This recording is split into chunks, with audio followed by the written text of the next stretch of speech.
Antopati menawi panjenengan takon kalih kula pitakon panjenengan badhe kejawab. Kang Suli Kanjeng Antopati kepengin mangertosi sedane Sang Prabu Kentaro ingkang ngejahi menika mboten wonten kalih namung pindah.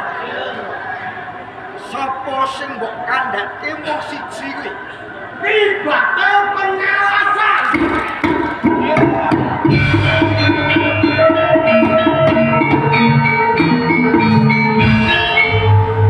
Batil pengalasan ora munggo bate kae ngono mung abdi Panjenengan ora ono tinane wani mateni ratu hei Jeng Pangeran Topati tapi menawi panjenengan dereng percaya perkawis menika pancen wonten jamak lumrahe atase batil pengalasan gedubal 29 kok wani pateni Sang Prabu Kentaro sejatosipun enten dalange ana sing ngongkon ono sing merintah ya ndur sing perintah sapa sing perintah Sang Prabu Anusapati ya ampun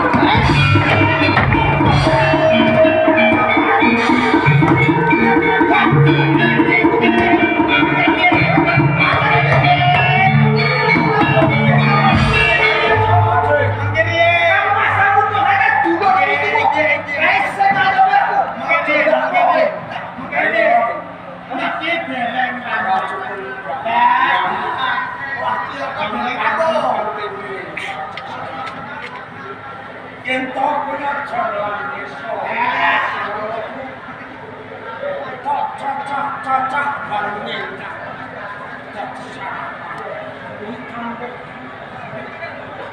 Jenengan sapa piring piyambak menawi sedaripun Kanjeng Rama ingin menah menika batal ning dipunutus kaya Kang Mas Anu Supati lho Kang Mas Anu menika Kang Mas kula ditekan jenengan lho monggo monggo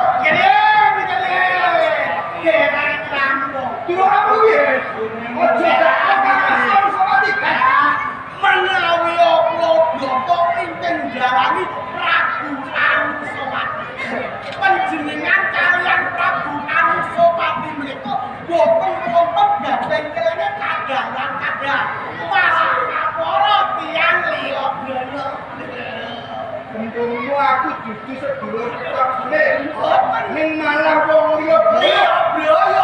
Kok aku kepengen ngerti. Piye larane? Yen lagi karo tak suwek aku Yen kula badhe Joko menawi Sang Prabu Anusapati putranipun Sang Aku Tunggul Anto patutan kalian Ken Dedes menawi Jeng Wirantopati Jeng Wirantojaya putranipun Sang Prabu Endah Rajasa Betara Sang Anurwodini Sang Prabu Kentaro patutan kalian Ken Umang. Jadi itu buat kadang begininya.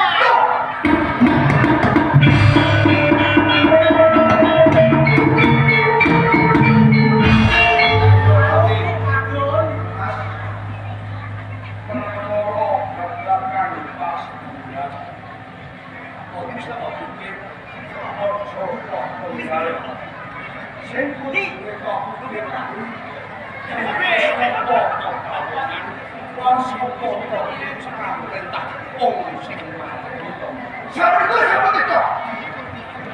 Kang Mas Anu Supati menika sakjane sedulur kula. Mila perkawis menika kula boten trima. Kula anak lanang kudu bisa pikir dhewe menjero. Nek kula jangka kula boten trima.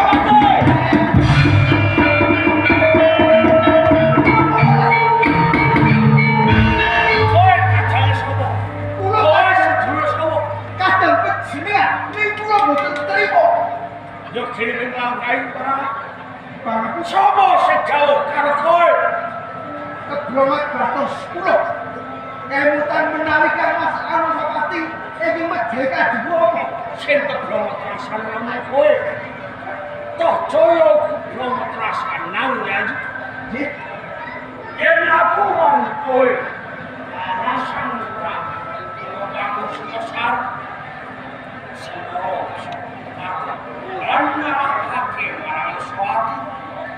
merkon sopati kait cangkung kini tiwan anu sopati pinayungan pintuah kangampo calmo moro calmo mati ojo untuk kecurangan ngocokin ngarepane sopati cangkat laki seteru kantinyakan Allah wong kanggo sepuluh ayo lagi opos kabeh anu sopat kaya toyo merkon sopat kinan markawati yo semua wisata katan yen ora kinan nasi kinan markawati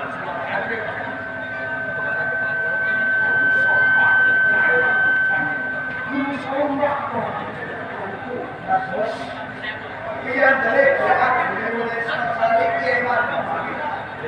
yang aku tanpa kiamat tapi kamas anu sopati pindah di atas kita. Itu masih pulau. Yang Pancen kita snow kamas untuk joyo. Oke. Gede jawa kamas. Bujano yang sangat tunggu sopo Singosari. Colon berkabati kehidupan.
Sirahe padha pecah negara Singosari kok sopo